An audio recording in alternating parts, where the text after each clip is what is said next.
नोङो पावारलेस गभर्नमेन्टनि नोङो दिनै CM जादों गतिके बाथ्राया एसे गोलाव जागोन रायजोफोर नोंथांमोनहा धर्ज होनना खोनासं नैबे लेखा बिजाबखौ नोंथांमोनहा नाय बेयो मा बियो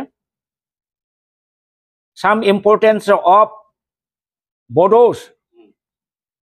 जे some important acts and amendment of Indian Constitution concerning Bodoland Territorial Council Bodoland Territorial Council नि सायाव माखासे एक्ट जाय पार्लियामेन्टआव आरो राज्य सभायाव पास जानानै प्रेसिडेन्टआ जायखौ सहि होदों दा बिटिसिनि एसेम्बलि हाउस जाखो ना बिटिसिनि लेजिस्लेटिभ काउन्सिलनि एसेम्बलि जाखोब्लाय नोंथाङा फानना जानाय जायाखै फाननायाव खुब इन्टारेस्ट बिटिसिखौ फाननानै जानायाव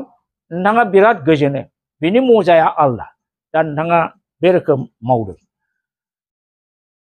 नोंथाङा सानसे समाव बुंदोंमोन जों बेखौ ससियेल मिडियायाव नुबाय थाथारो रायजोफोर बर'लेण्ड मोनाब्ला आङो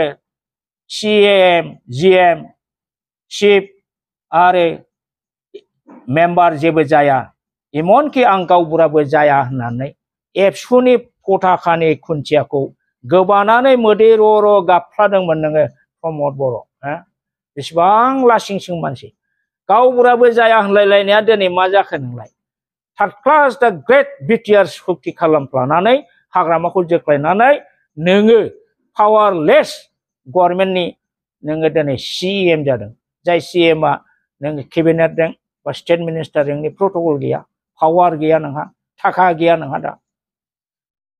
आं जुदि चिफ जायोब्ला रायजोफोर बर'लेण्डनि न'खर न'खरफ्रोमबो आं साख्रि होगोन बुङाखै नामा प्रमद बर' एबसुनि आदर्श नीतिखौ गासिबो बे गेरुवा गाबनि मानसिफोरनो फानजोबसै नामा नोंसोर नुवाखै जानो हागौ सिनाय मानसिया लाजिया नुनाय मानसिया लाजियो जोंथ' लाजिगासिनो दं जों एनालाइसिस खालामगासिनो दं अबजार्भ खालामगासिनो दं नोंसोरनि एक्टिभिटिसखौ दा बेनिखायनो आङो दिनैनि जाखिनि बिजिरबाय आं फोजोबनो सानबाय बर' जाथियाव दिनैसिम बर'नि जारिमिनाव ग्रेटेस्ट कन्ट्रिबिउसन ग्रेटेस्ट मान मर्यादा greatest status greatest power and function बर' हारिनो लाबोनानै होफैदों होनना बुंबा हाग्रामा महिलारि हाग्रामा महिलारिखौ जोङो जातिनि हिर' बुंनो हायो हिर' बिर जोहोलाव जाति सिबियारि बुंनो हायो आरो प्रमद बर'आ हाग्रामा महिलारि लाबोनाय सोरजिनाय गासिबो पावार एन्ड फांसन बेनि बाउन्डारि रायजो गासिबो धंस खालामजोब्बाय प्रमद बर'आ